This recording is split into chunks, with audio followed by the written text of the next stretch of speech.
Ada 5 hal setidak-tidaknya ya, agar kita bisa memuliakan Allah. Nah, apa yang dimaksud dengan memuliakan Allah? Memuliakan Allah adalah menampakkan kemuliaan Allah pada diri kita agar orang lain juga ikut memuliakan Allah lewat kita. Yang pertama adalah menyembah Allah dengan seutuhnya.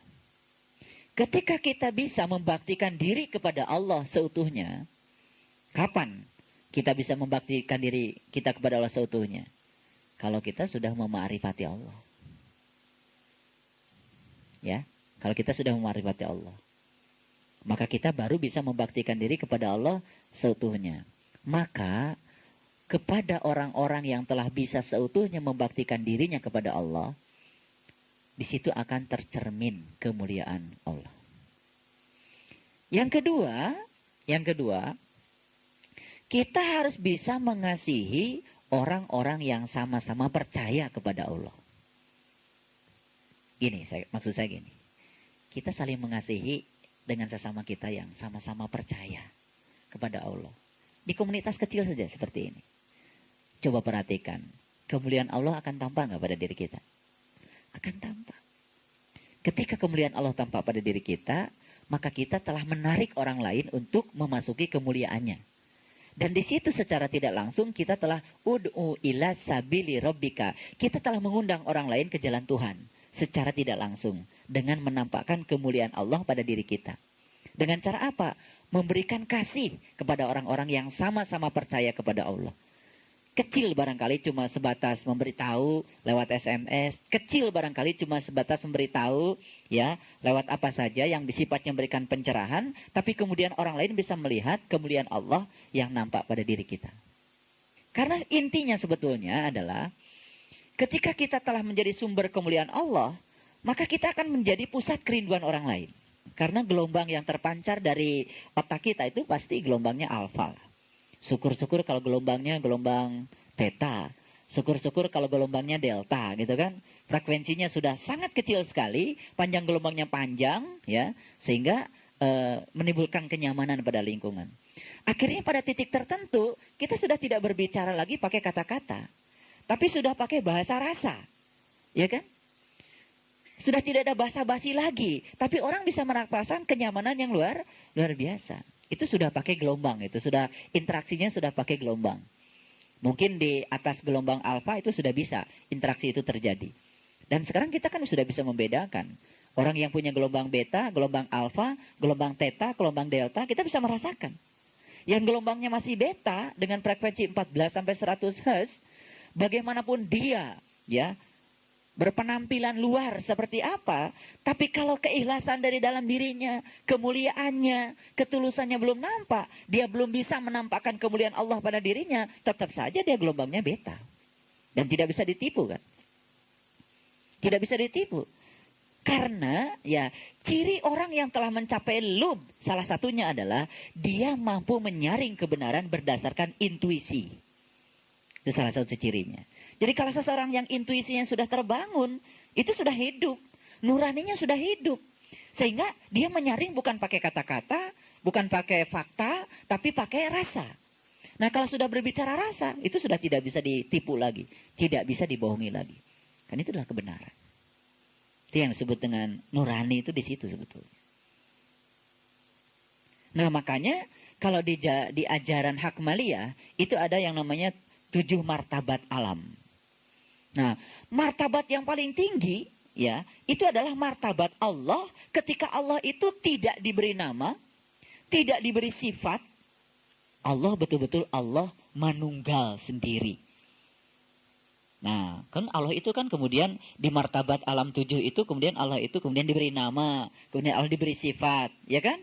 Kemudian Allah mewujud gitu kan. Nah, akhirnya perwujudan yang paling dasar adalah diri kita.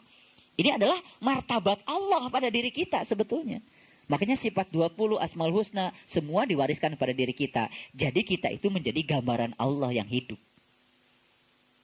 Nah kalau kita ini gambaran Allah yang hidup, harusnya kita ini semua memiliki amanah untuk menggambarkan kemuliaannya. Nah, sekarang tugas kita berikutnya adalah bagaimana kita agar kita menjadi ya penggambar kemuliaan Allah di dalam tindakan, pikiran, perbuatan, sifat, juga di dalam keseharian kita. Ini tugas yang paling pokok sebetulnya dari ahli-ahli Baitullah. Ya. Nah, kemudian yang ketiga adalah membagikan karunia Allah yang ada pada dirinya, membagikan karunia Allah yang telah dititipkan kepada dirinya kepada sesama. Gini. Ketika kita diberi rezeki oleh Allah, kemudian rezeki yang dititipkan Allah kepada kita itu kan berwujud sebagai karunia. Kemudian kita bagikan kepada orang lain. Ketika orang lain mendapatkan rezeki lewat kita, apa yang dia ucapkan? Alhamdulillah. Nah, ketika kita telah berjasa, dalam tanda kutip ya, telah menjadi lantaran orang lain berucap Alhamdulillah dengan tindakan kita, karena Allah menitipkan karunia kepada kita, kemudian karunia-Nya dibagi kepada orang lain, dan orang lain merasakan kemuliaan Allah nampak pada diri kita, dan kemudian dia memuji kepada Allah, di situ kita telah menjadi wakil Allah untuk memuliakannya. Dan pasti kita akan dimuliakan Allah. Ngerti ya? Ngerti. Jadi ini praktek, betul-betul praktek. Bagaimana kita ya membagi karunia Allah yang dititipkan kepada kita kepada orang lain, sehingga pada proses pembagian karunia itu orang lain melihat kemuliaan Allah pada diri kita, sehingga orang lain menjadi memuliakan Allah. Nah, kita telah menjadi lantaran untuk menarik orang lain yang tadinya tidak tergerak untuk memuliakan Allah, menjadi memuliakan Allah. Setidak-tidaknya dia berucap Alhamdulillah. Yang penting ucapan Alhamdulillah saya sudah bagus. Apalagi ketika orang lain itu sampai bisa tertarik untuk melihat kemuliaan Allah yang lebih dalam lagi lewat kita. Oh, itu luar biasa. Ya, dan yang keempat, untuk memuliakan Allah, kita harus menjadi seperti orang-orang yang telah dimuliakan Allah. Menjadi seperti siapa? Menjadi seperti para nabi, menjadi seperti para siddiqin, menjadi seperti para syuhada, menjadi seperti para sholihin. 25 nabi yang kita kenal. Hafal? Ya, alhamdulillah hafal juga enggak ya? Nggak apa-apa, ya nggak apa-apa, ya. Saya tidak akan tanya nama-nama 25 nabi, karena itu tidak penting. Yang paling penting bagi kita itu adalah mengetahui karakteristik dari masing-masing nabi. Karena masing-masing itu unik, masing-masing itu mampu menjadi dirinya sendiri, memerankan kemuliaan Allah, sehingga masing-masing menjadi sampai kepada Allah. Contoh, Nabi Sulaiman terkenal dengan kekayaannya. Dan kekayaannya ternyata telah mengantarkan dia untuk menampakkan kemuliaan Allah, sehingga dia sampai kepada Allah. Nabi Isa terkenal dengan kemiskinannya. Ternyata kemiskinan pun mampu dimiliki sedemikian rupa, sehingga kemiskinan itu juga bisa mengantarkan seseorang kepada Allah. Berarti kemiskinan pun sebetulnya bisa menampakkan kemuliaan Allah. Nabi Ayub sakit. Dengan sakitnya mampu mengantarkan dirinya kepada Allah. Berarti Nabi Ayub telah mampu mengubah sakit itu sebagai sebuah kemuliaan. Dan mengantarkan dia kepada Allah. Jadi sebetulnya segala sesuatu yang enak dan tidak enak menurut pikiran kita, dua-duanya berpotensi untuk memuliakan Allah.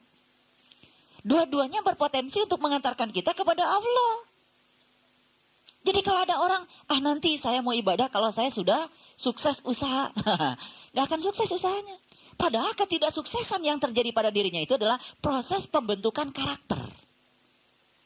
Kalau dia sadar bahwa sesungguhnya dia sedang dibentuk karakternya oleh Allah untuk menjadi karakter ahli surga. Ahli surga itu seperti apa? Penyabar, lapang, seperti sifat-sifat Allah. Berarti yang picik-picik ini harus dibangun kan? Sehingga dia berubah. Ya, menjadi memiliki karakter seperti karakter Allah. Itu yang disebut dengan tahaluk bihalakillah. Nah, sebetulnya menjadi seperti orang-orang yang dimuliakan Allah, artinya kita ingin agar kita memiliki karakter seperti karakternya Allah. Yang telah diwujudkan menjadi karakter orang-orang yang telah dimuliakan oleh Allah. Nabi Muhammad melawan kejahatan dengan apa? kebaikan. Nabi Muhammad penuh cinta kasih? Cinta kasih. Pada siapa? Pada semuanya. Pilih kasih enggak? Tidak. Gitu kan? Nah, makin seperti itu, kita makin melihat kemuliaan seseorang. Betul enggak? Nah, kemuliaan dia itu sebetulnya adalah perwujudan dari kemuliaan Allah. Jadi, mulia dan tidak mulianya seseorang dengan yang lain itu terletak pada seberapa banyak dia mampu menampakkan kemuliaan Allah pada dirinya. Otomatis di sini jabatan penting? Tidak. Atribut penting?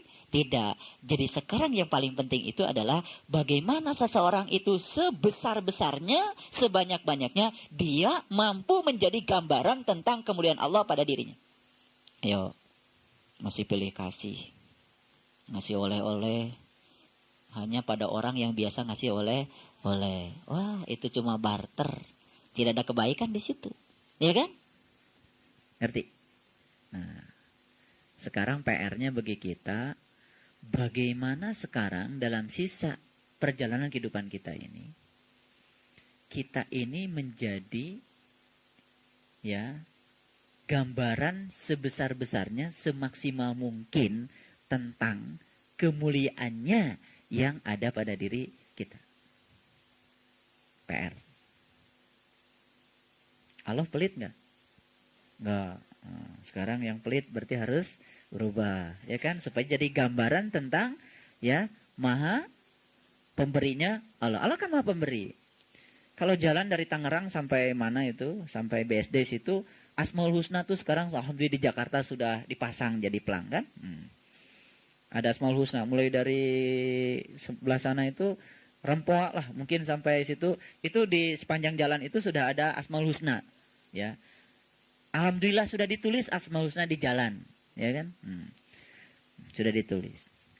Nah, bagaimana sekarang Asmaul Husna itu menjadi penampakan kemuliaan Allah yang ada pada diri kita. Itu yang ke berapa? Yang keempat. Nah, yang kelima, supaya kita dimuliakan Allah, kita harus rajin mewartakan tentang kemuliaan Allah pada orang lain. Ngerti? Mewartakan tahu? Memberitakan, mengabarkan tentang kemuliaan Allah pada diri orang lain. Kemuliaan asmanya, kemuliaan sifatnya, kemuliaan karya-karyanya. Jadi kalau saya jadi dosen fisika, itu sedang mewartakan kemuliaannya lewat karyanya. Bisa juga mewartakan kemuliaan Allah lewat sifat-sifatnya. Mewartakan kemuliaan Allah lewat asma-asmanya. Nah, tugas kita adalah mewartakan kemuliaan Allah. Jadi, kalau orang-orang yang sudah dimuliakan Allah, yang terucap dari mulutnya, tidak ada lain kecuali ucapan-ucapan tentang memuliakan Allah. Pasti deh. Obrolannya tidak akan keluar dari situ. Tidak mungkin ngobrol ngalor ngidul yang lain-lain. Karena ketertarikan dia itu pasti hanya pada hal yang itu. Dia fokuskan kehidupannya untuk menjadi gambaran tentang kemuliaan Allah. Salah satunya dia memilih untuk mewartakan kemuliaan Allah kepada semesta. Ya kan? Begitu lihat daun kering yang jatuh, dia wartakan kemuliaan Allah di situ. Cobalah lihat daun kering yang jatuh. Dia begitu mulia, telah memberi kesempatan pada daun yang lain untuk tumbuh. Betul? Bukan sekedar memberi kesempatan. Dia jatuh mengorbankan dirinya untuk menjadi kompos.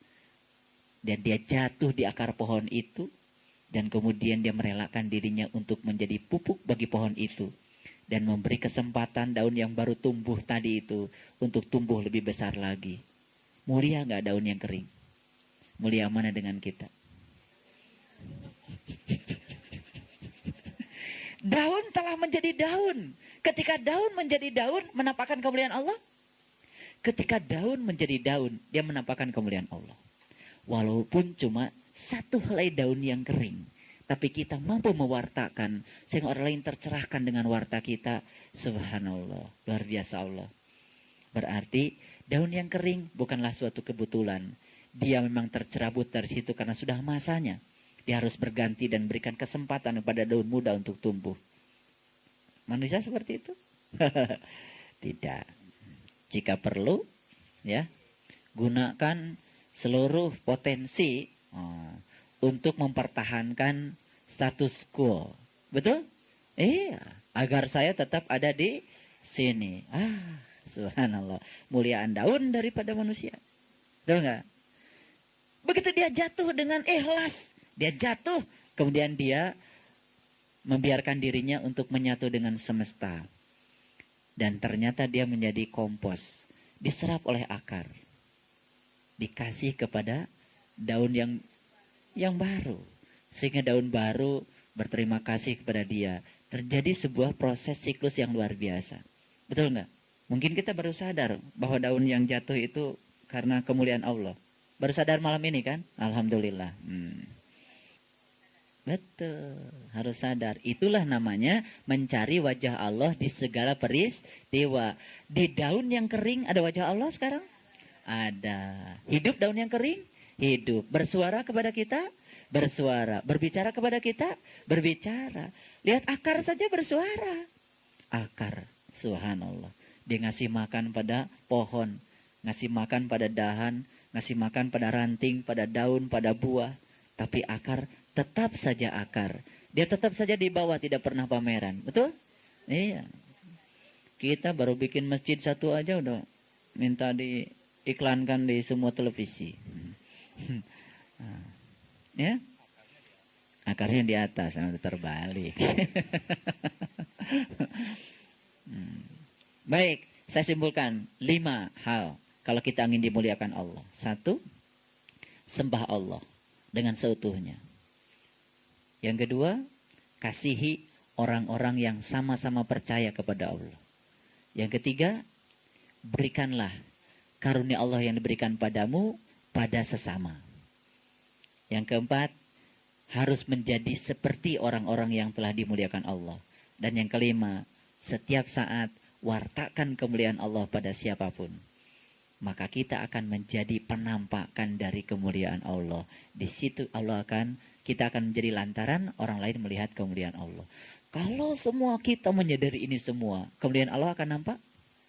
Kalau kemuliaan Allah akan nampak, setiap orang akan ingat sama Allah? Subhanallah. Ini harusnya menjadi gerakan nasional. Jadi mari memulai untuk menampakkan kemuliaannya pada diri kita. Insya Allah, sekecil apapun sumbangan kita dalam kehidupan kita, ya sekecil apapun, pasti Allah akan menghargai ya upaya kita.